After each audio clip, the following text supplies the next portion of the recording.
Okay, everyone, let's go ahead and get started. A few more people might trickle in, so I'll keep an eye on that. Welcome. Thanks for being here today. We have an amazing opportunity to hear about tips for starting your own private practice as a therapist. Ariel Moss is a managing partner with Mirage Law, and he's going to share with us some insight. 80% of his clients are therapists, so I think we can learn a lot from him. And just a reminder again, this is recorded. So if you're comfortable leaving your camera on, feel free. And if not, that's perfectly fine too. There will be an opportunity at the end for a Q&A. So if you have any questions, feel free to hold them till the end or put them in the chat and we'll circle back, okay? In the meantime, let's welcome Ariel Moss. Hey guys. Oh, there you go. Hey guys, happy Friday. Thank you guys all for joining. I know it's always fun to get on a Zoom on Friday to learn more about how to start and grow your practices. I commend you guys a lot for what you guys do as therapists. We need you guys more and more every day.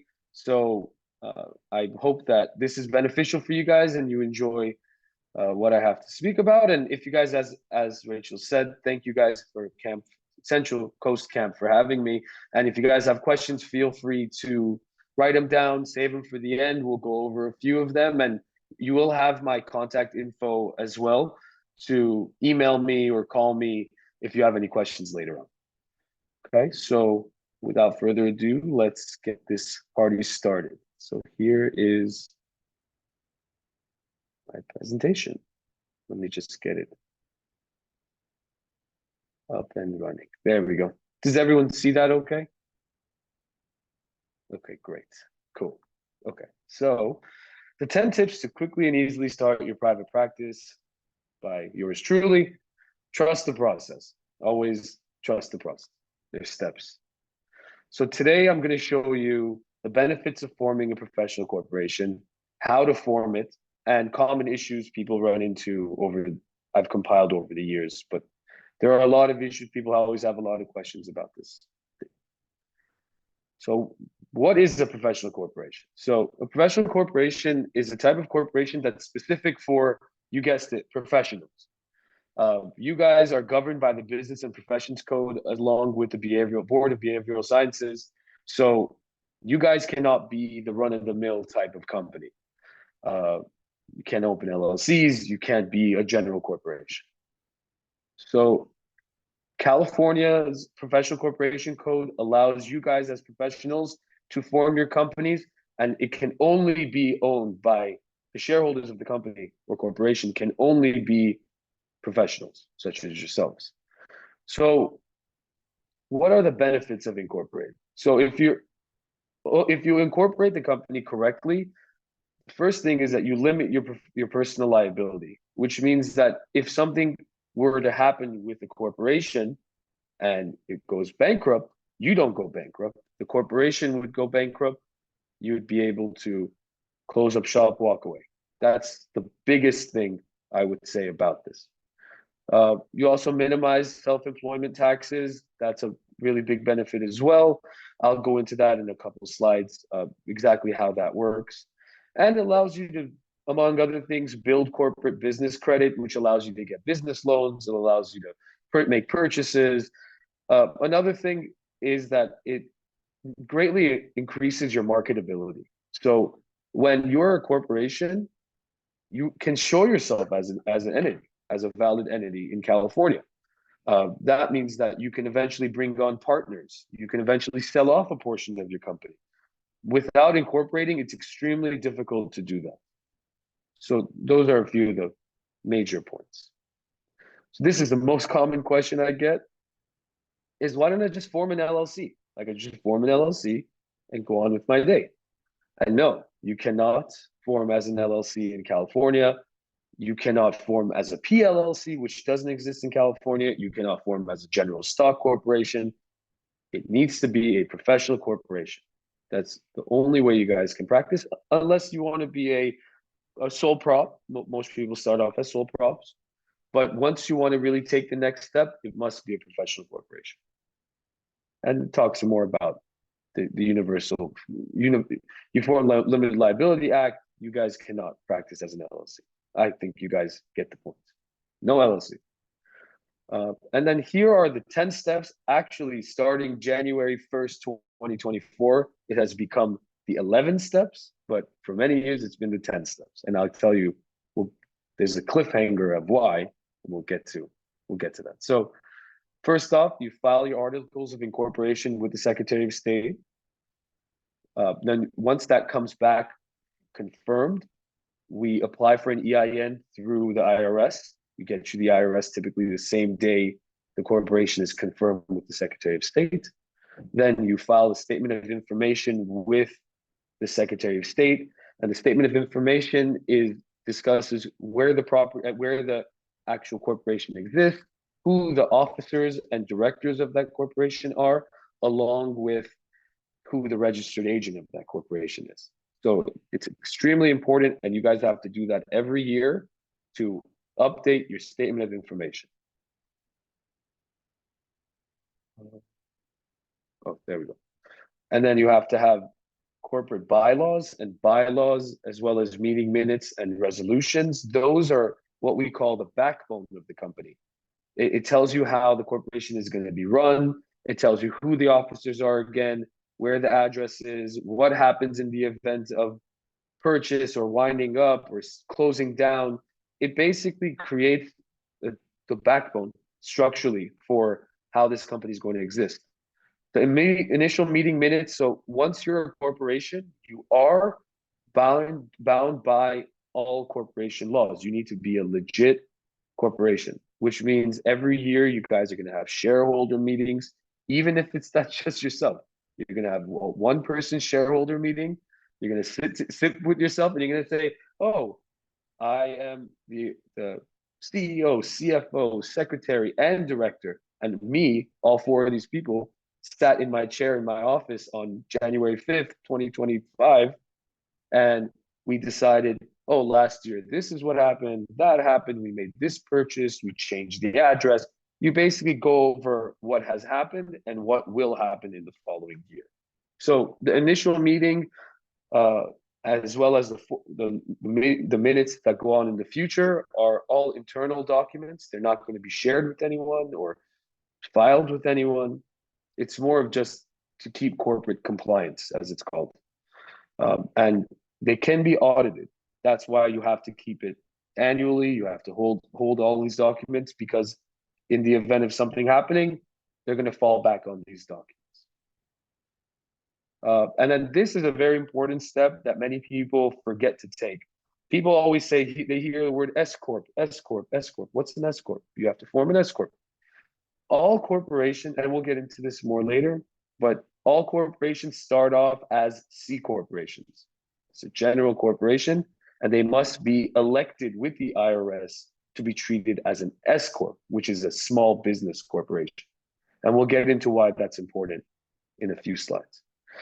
And then, of course, you have to pay corporate taxes with the Franchise Tax Board, who I call the mafia. You got to pay the mafia to do business in the state of California. That's what it is. And register with the EDD. Inevitably, if you're going to be, taking a salary, you're going to have to register with the EDD and apply with local business registration licenses. And this is the new step. It's called fill out the beneficial ownership information with FinCEN.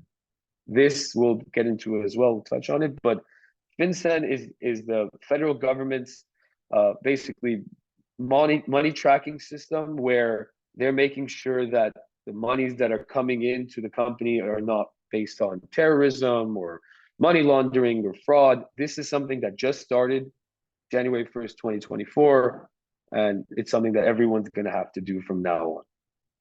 And then the 11th step is hire a business lawyer to do it for you to make sure it's done correctly.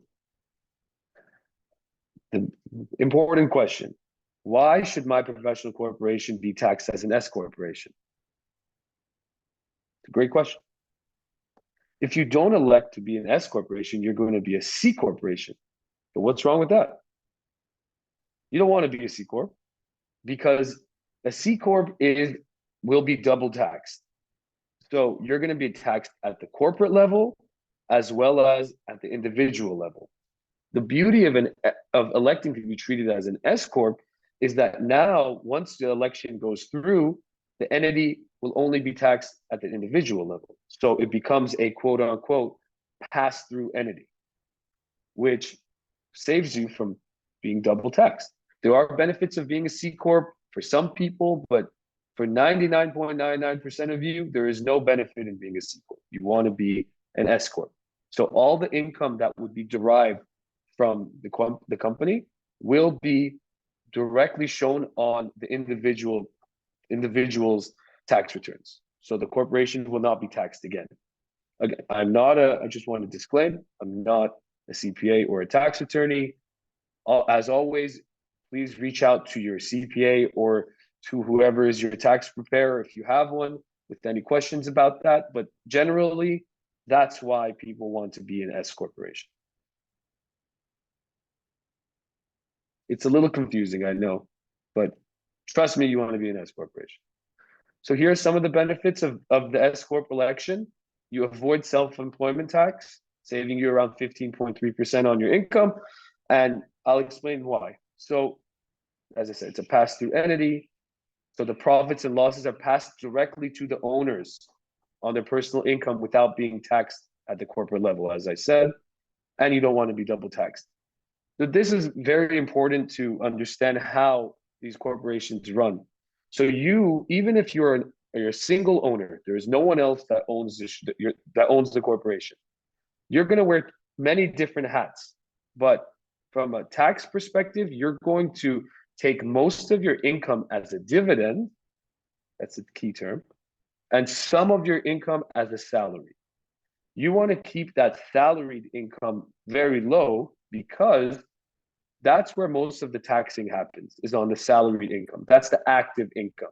That's the income that you pay when you, let's say right now you work for someone where you take your tax returns, you say, oh my God, they took 40% of my income on for random taxes, which include uninsured workers' comp, basically a lot of self-employment taxes, unemployment tax, federal tax, SUDA, FUDA. These are all state and federal taxes that they take on salaried income.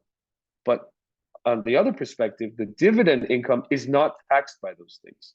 So most of the income you get will be dividend, and a very small portion of it will be salaried income. Again, discuss that with your CPA, but that's a very important financial reason people choose to do S corporations.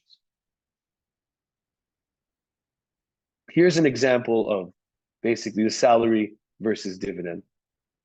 It'll make a lot more sense after you read through this. So Maria is a sole prop, bringing in sales of $90,000. After she pays her costs and expenses, her profit is $60,000.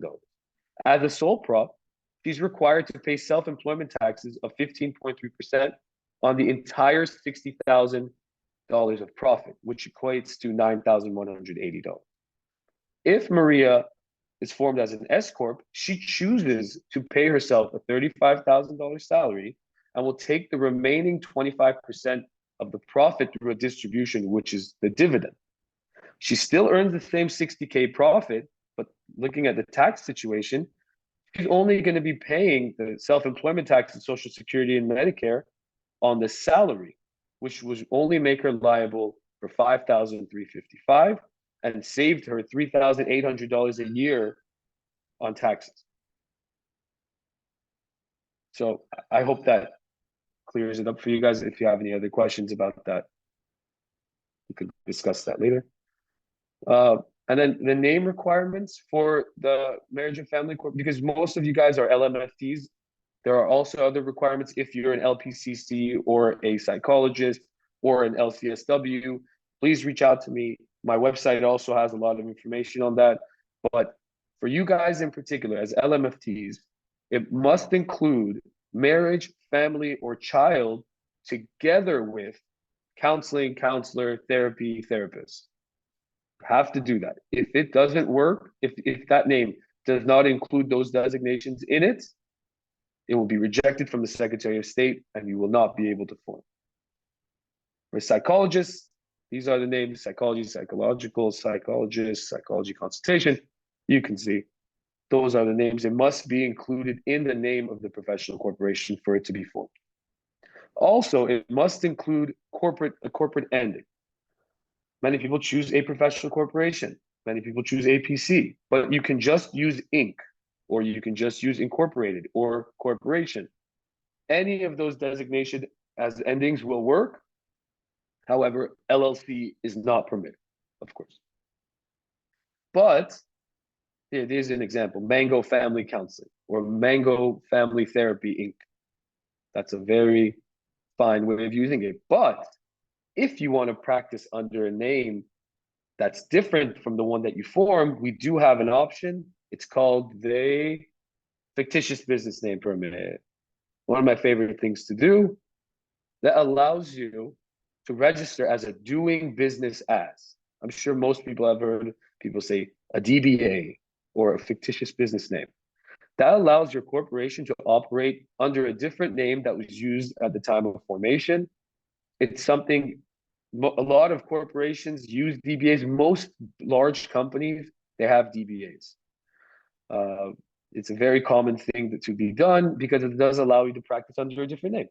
So it must be filed with the county that you're practicing in, and it has to be published 4 times in a publication. And here's an example: Mango Therapy. Instead of it being Mango Family Therapy Inc., you can say Mango Therapy. You could be Mangoes and Friends, Mangoes for Sale. But you could change the name of the company, the corporation, in this way by filing a DBA. It's a very common thing for LMFTs and LCSWs. And then these are other things that you need to do. So of course, this is the corporate registration, what we discussed. It gives you the liability protection, and it protects your personal assets, such as your personal bank account, your car, your home, will be protected in the event of catastrophic failure of the company. Company can close up and walk away. The EIN is a very common term. I'm sure you guys have all heard about it. The EIN, or the tax ID number. That's what you need to do. That's what you need to basically provide to the bank to be able to open the corporate bank account, to file your taxes for the corporation, and to comply with the IRS. The bylaws, as I stated, they establish the corporation's operating rules. Sometimes banks require them. Sometimes lenders require them. Creditors might require them. The IRS, if they audit, might require them. It's necessary to have that. The statement of information, as I said, has to be done annually. It describes who are the officers and directors of the corp. And the final one, I'm sorry, it got cut off for me. And then, as I said, we've gone to length about that, the S corp. Having some trouble with that. Okay, the S corporation. And there is also now the FinCEN requirement that is not listed there. I'm going to discuss that a little bit right now. So it's called beneficial ownership information. It's going to be it's through FinCEN, and it's mandated by the U.S. Department of Financial Crimes Enforcement, called FinCEN. It's to combat money laundering activities, and it says some businesses, but all of you guys, if you open a corporation or if you have any other type of functioning business in the United States, even if it's a small business, you will have to report your beneficial ownership information. Okay, the new rule took place January 1st, and small business owners are not exempt. They made it very clear. So basically, you have to report the beneficial ownership information about who owns and controls the company. We've never had to do that. Let me tell you like this: the statement of information in California does not name the owners. The shareholders are never named in any of the documentation that is filed with the state of California. That's not something. The only people that are named in the statement of information are the officers and the directors. But if you really wanted to, you can go and hire a CEO, right? You can hire a director for the company. Many big companies do that. But now the federal government is requiring us to disclaim who owns and controls these companies. It's not public information. It's going to be internal for the federal government, but they're required. So basically, if you were formed before January 1st of 2024, it must be filed by January 1st, 2025. If you form between now and January 1st, 2025, you have 90 days from the time the company is formed to tell the FinCEN uh, about the beneficial ownership info. After 2025, it has to be filed within 30 days. It's not a big deal. It's essentially like filing the statement of information, but with the federal government. But you guys should be on notice of that and tell your friends about that also. If they want help with that, if anyone has formed a company, please feel free to reach out to me and I'll help you however I can. Common question. So can my spouse, who is not a licensed professional, be a shareholder in my corporation? Survey says no. All shareholders must be licensed professionals. This is for LMFTs. An MFT must own 51% of their professional corporation's shares. The remainder 49% can be owned by other MFTs, physicians, psychologists, LCSWs, nurses. These are who can be the other 49% shareholders within your corporation. But as you can see, all of these people are licensed professionals. Professional corporations must be professionals. Let me go back, sorry. If you're not one of these, if you're not an LMFT and you wanted to open up, let's say, a LCSW corporation and you want to know who the shareholders of that can be, feel free to reach out to me. I'll give you that info. Another common question. For the business address, can you use a PO box? Survey says no. It must have a physical, actual address in California. And what are the annual requirements for the corporation? The Franchise Tax Board, California Mafia, they charge a minimum of $800 a year or 1.5% of the net income, whichever is greater. However, if the taxes are filed on time for the first year, they will waive $800 of that fee as long as you pay your taxes on time. If your taxes are not paid on time, they're not going to waive the minimum $800 for the first year. They want to give you as much benefit as they can for your first year so you can grow. Okay. So we typically charge $1,800 for the package from beginning to end, everything that we discussed. But for you guys, everyone that's watching, we give you guys a discount, including everything for the first year. We charge $997, basically $803 off. And it includes all state and federal filing fees except the DBA. The DBA is county specific. Each county is different. They have their own fees. So if you ever have questions about that, again, ask me. And then we're the fastest in the state of California. Takes about 3 to 4 weeks to do it. It's harmless. So that was the presentation. Please let me know if you have any questions. I'll let Rachel kind of figure Yeah. that part. Thank you, Ariel. That was so Sure. informative. Thank you. Sure we're all itching to go and hop off and start our S Corps now. Okay, does anybody have any questions? Feel free to unmute yourself and just go ahead and ask, or if you'd be more comfortable throwing it in the chat, I can kind of moderate that. So here's your opportunity, and we'll give everyone a chance to ask their questions. I had a question about like if I wasn't ever planning to have a partner or hire staff, is it still worth doing an S Corp versus the sole proprietor? Great question, Kristen. Thanks for asking it. Yes, it's not about bringing on a partner or anything like that. It's more about, again, liability protection as well as the savings on your taxes. That's Okay. the biggest thing. Yeah, most people that start up don't have partners. Most people that start off, it's just themselves. Like me, when I started my law firm, it was just me. I had to go and I was making enough money where I'm like, okay, well, I don't want to keep paying all this money to taxes. How can I get around this? So yeah, that's most people start off by themselves. Okay. My other question was with the address. I'm glad that Sure. you made that clear, no PO box, but if I work remotely from home, is that going to be my home address? And then does that create any sort of safety issues around that? Such a good question. So yes, these addresses are going to be listed online. Mhm. So the workaround for that is there are virtual business addresses that you can get. Okay. Just search online for your city where you are. Just search, but it should be a physical address. I'll tell you why. If it's one of these mailbox stores, steer clear from them Okay. because the bank will reject your application. When you go to the bank, they're going to say, "Oh, you're not an actual business. What is this?" They search the address and it shows, I don't know, Mailbox Depot. They're like, "You don't work here," and the Mhm. bank will reject it. That this is a newer thing that's happened over the past 6 months. So pick a place that should cost around probably 20, $25 a month. Uh, there's a few. Alliance is a good one. There's another company called Regis offices.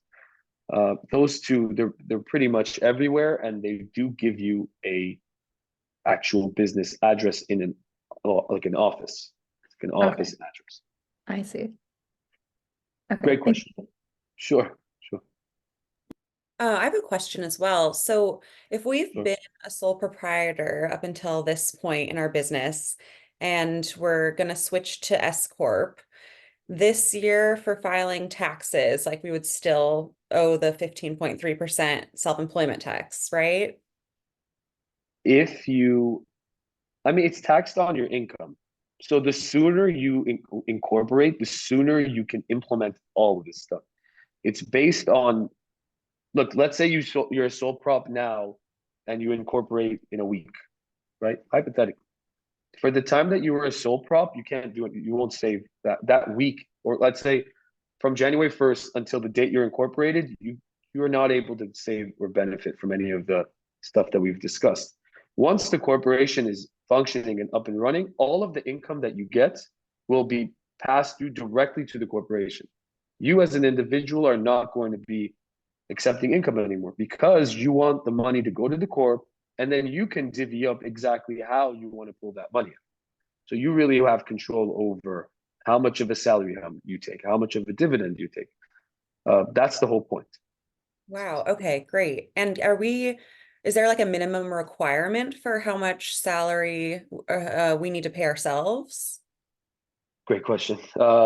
IRS says a reasonable salary. So you have to pay yourself a reasonable salary. I don't, I am not going to even try to go down to understand what they mean by that. Every situation is different. Ask your local CPA or tax associate for direction as to what is reasonable.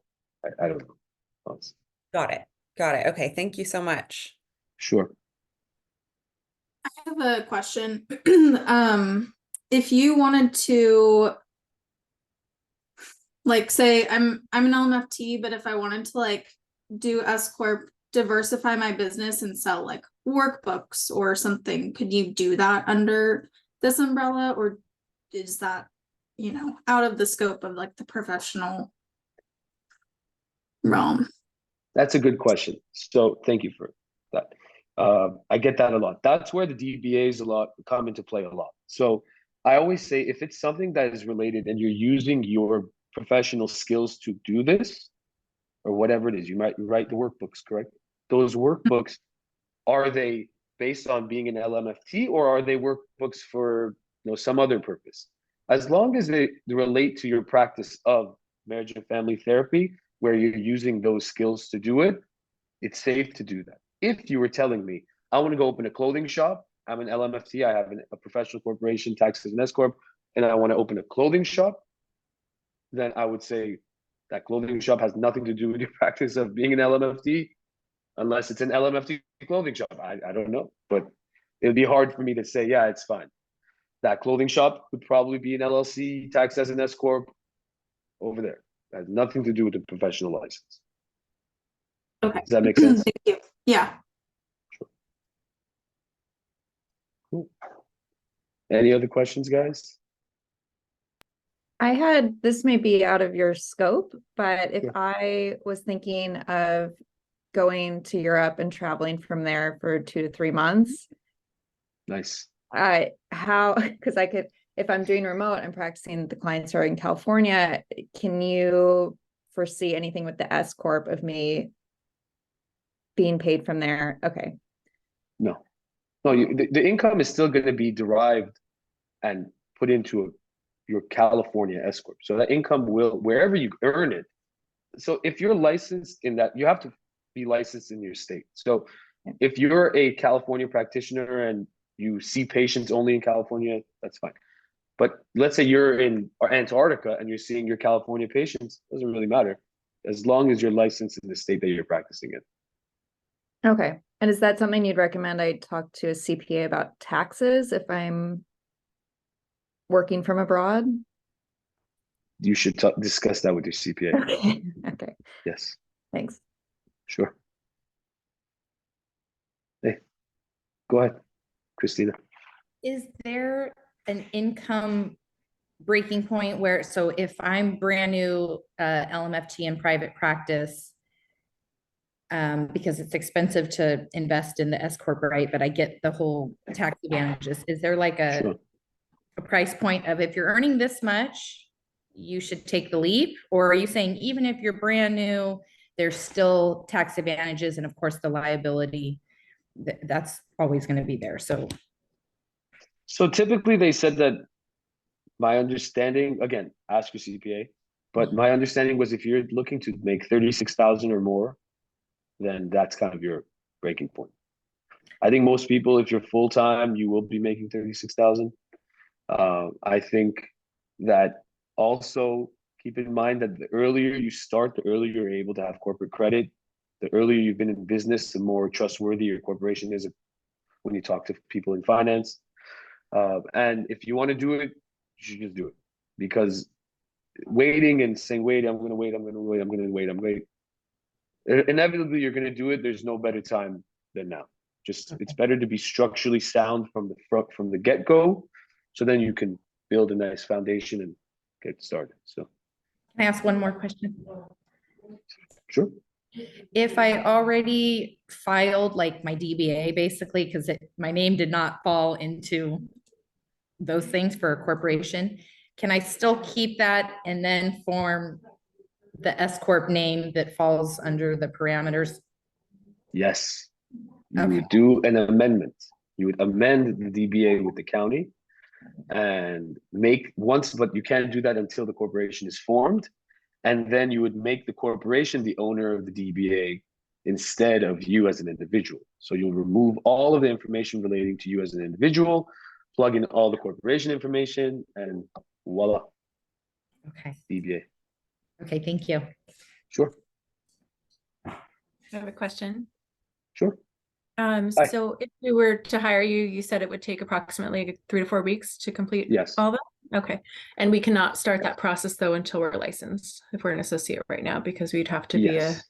professional first. Okay. Gotcha. Great Thank question. you. Yes. Yes. I'm also going to put up my, I don't know what. Oh, there we go. This is my contact info, my phone number, my email address, the website. Please feel free to give me a call. You can make an appointment to speak with me on the website. Just go on Mirage Law. Some magic thing will pop up and say, make an appointment. And that's the best way to get in touch with me, either via email or by making an appointment to talk to me. This is my office line. You could text it if you'd like. If you have a quick question, you say, hey, I'm always open to discussing things with you guys, and treat me as a resource. And I look forward to helping you guys start your business and helping you guys grow. And again, thank you so much for Central Coast for having me here, and look forward to helping you guys. Yeah, thank you, Ariel, so much for that presentation and Sure. for spending your Friday early morning with us. I think that was super informative. I definitely got a lot out of it. So, and then everyone that participated today, I'm going to be putting Ariel in contact with you. So you can take down his info here. And also I'll exchange your contact info. So if you have any questions, it sounds like he's more than open to hearing those from you. So thank you so much for coming. Oh, it looks like Sure, we guys. have one more question. What do you think? Do we have time? I think. Sure, go ahead. Yeah, go ahead, Matthew. What were you thinking? Yes, I'm wondering about building the business credit. how would that benefit us to build business credit if we're, just one person and continue on? What could be an advantage there? So just like how you as an individual want to go get a loan, let's say you want to buy something, you want to buy a practice location, you want to buy equipment, you want to finance bringing on new staff, you want to finance expanding your practice, you need business credit. Just like you need credit yourself as an individual, the business needs credit. So inevitably, if you want to grow, you need to utilize that business credit as much as possible to be able to expand. That's what will be able to take you to the next level. Let's say you have a huge marketing plan and you came up with this brilliant idea, but you don't have the funds to do it. So you're able to go to the bank, say, hey, finance me, let me go expand my business. And you'll do it. They'll give it to you. So that's the benefit of the corporate credit. Thank you. Sure. Any other last questions before we call it? Okay, everyone. Thank you so much for coming. Thanks again to Ariel for being Sure, here. guys. Have a great weekend. Have a great weekend, guys. Talk to you soon. Bye. Bye.